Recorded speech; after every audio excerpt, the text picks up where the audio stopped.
Book 8, Part 2 of Plato's Republic. Next, let us look at another man, who, as Aeschylus says, is set over against another state, or rather, as our plan requires, begin with the state. By all means. I believe that oligarchy follows next in order. And what manner of government do you term oligarchy? A government resting on a valuation of property, in which the rich have power and the poor man is deprived of it. I understand, he replied. Ought I not to begin by describing how the change from timocracy to oligarchy arises? Yes. Well, I said, no eyes are required in order to see how the one passes into the other. How? The accumulation of gold in the treasury of private individuals is the ruin of timocracy. They invent illegal modes of expenditure, for what do they or their wives care about the law? Yes, indeed. And then one, seeing another grow rich, seeks to rival him, and thus the great mass of the citizens become lovers of money. Likely enough. And so they grow richer and richer, and the more they think of making a fortune, the less they think of virtue. For when riches and virtue are placed together in the scales of the balance, the one always rises as the other falls. True. And in proportion as riches and rich men are honored in the state, virtue and the virtuous are dishonored. Clearly. And what is honored is cultivated, and that which has no honor is neglected. That is obvious. And so at last, instead of loving contention and glory, men become lovers of trade and money. They honor and look up to the rich man and make a ruler of him, and dishonor the poor man. They do so. They next proceed to make a law which fixes a sum of money as the qualification of citizenship. The sum is higher in one place and lower in another, as the oligarchy is more or less exclusive. And they allow no one whose property falls below the amount fixed to have any share in the government. These changes in the constitution they effect by force of arms, if intimidation has not already done their work. Very true. And this, speaking generally, is the way in which oligarchy is established. Yes, he said. But what are the characteristics of this form of government, and what are the defects of which we were speaking? First of all, I said, consider the nature of the qualification.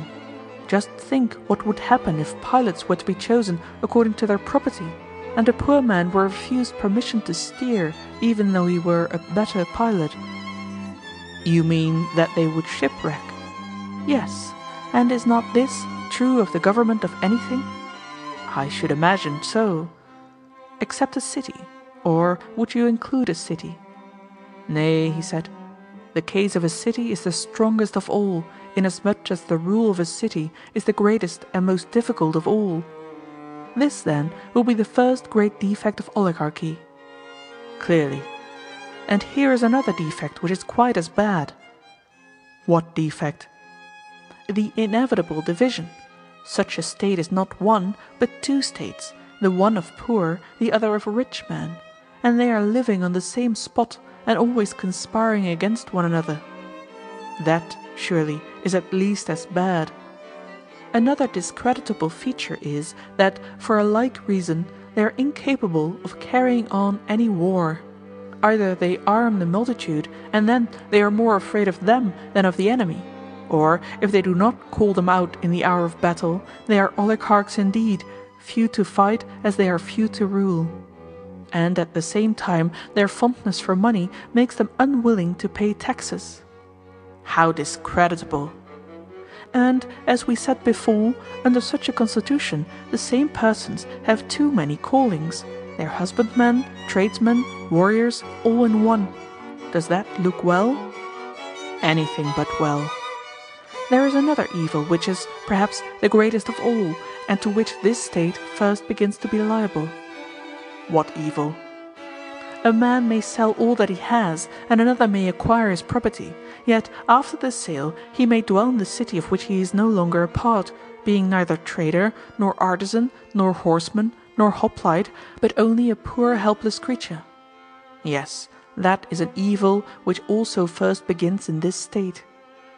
The evil is certainly not prevented there, For oligarchies have both the extremes of great wealth and utter poverty. True. But think again. In his wealthy days, while he was spending his money, was a man of this sort a whit more good to the state for the purposes of citizenship? Or did he only seem to be a member of the ruling body, although in truth he was neither ruler nor subject, but just a spendthrift? As you say, he seemed to be a ruler, but was only a spendthrift.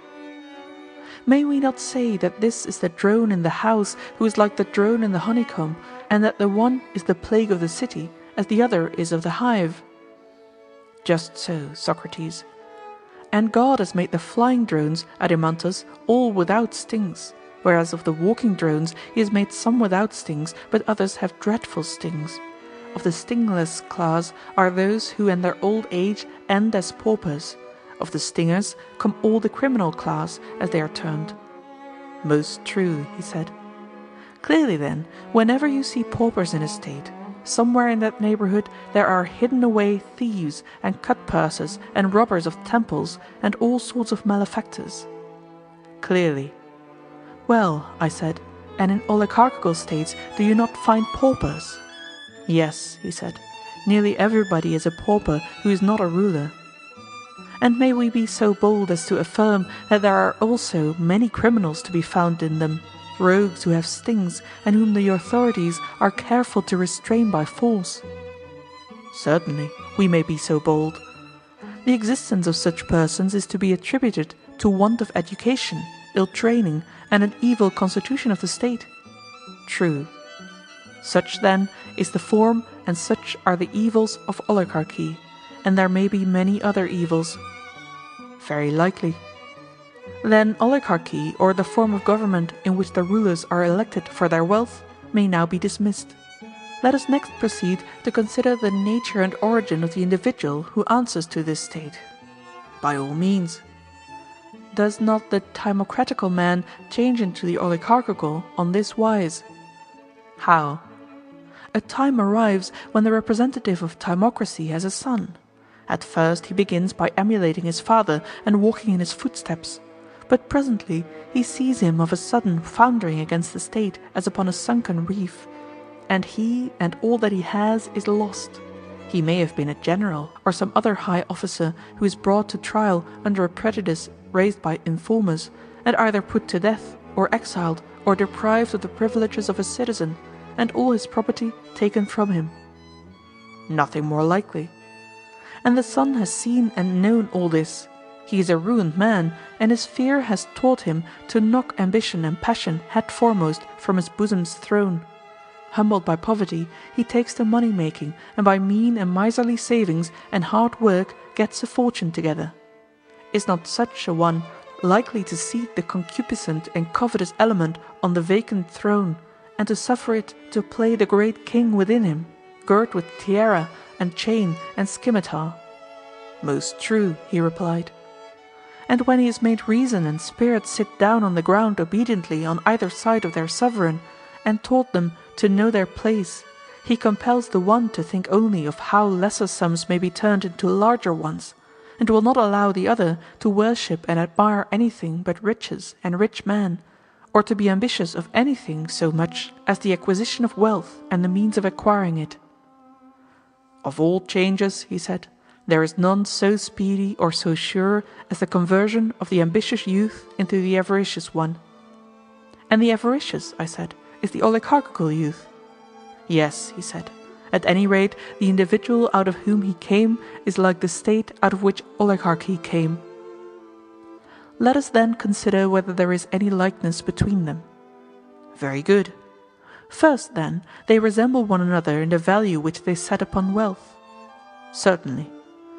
Also in their penurious, laborious character. The individual only satisfies his necessary appetites and confines his expenditure to them. His other desires he subdues, under the idea that they are unprofitable. True. He is a shabby fellow, who saves something out of everything and makes a purse for himself, and this is the sort of man whom the vulgar applaud.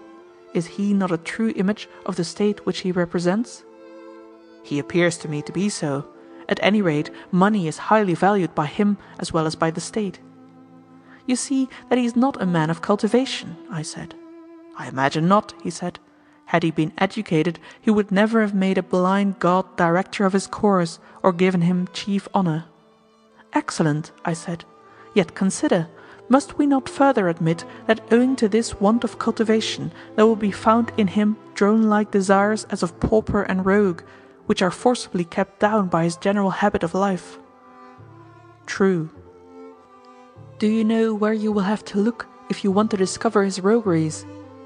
Where must I look? You should see him where he has some great opportunity of acting dishonestly, as in the guardianship of an orphan. Aye.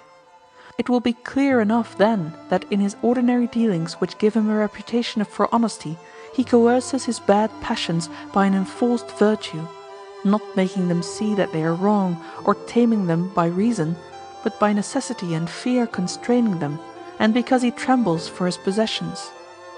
To be sure. Yes, indeed, my dear friend, but you will find that the natural desires of the drone commonly exist in him all the same, whenever he has to spend what is not his own.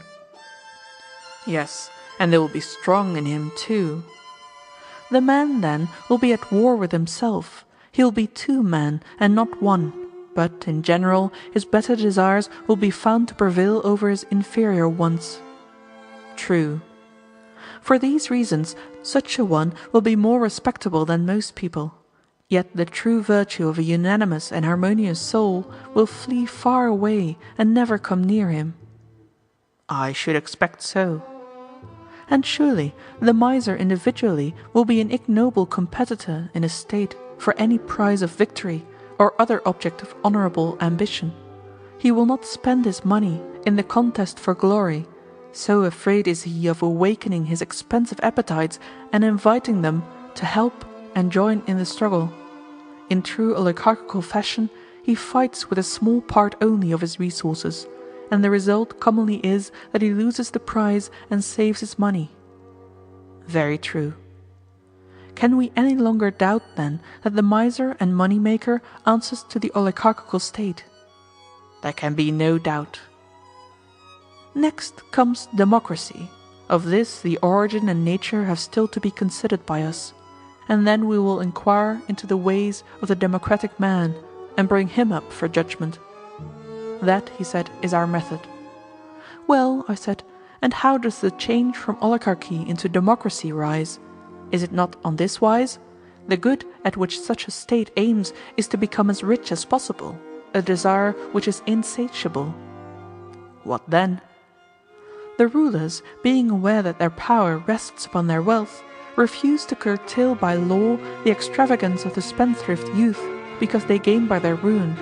They take interest from them and buy up their estates, and thus increase their own wealth and importance. To be sure. There can be no doubt that the love of wealth and the spirit of moderation cannot exist together in citizens of the same state to any considerable extent. One or the other will be disregarded. That is tolerably clear. And in oligarchical states, from the general spread of carelessness and extravagance, men of good family have often been reduced to beggary. Yes, often. And still they remain in the city. There they are, ready to sting and fully armed, and some of them owe money, some have forfeited their citizenship. A third class are in both predicaments, and they hate and conspire against those who have got their property, and against everybody else, and are eager for revolution. That is true. On the other hand, the men of business, stooping as they walk, and pretending not even to see those whom they have already ruined, insert their sting, that is,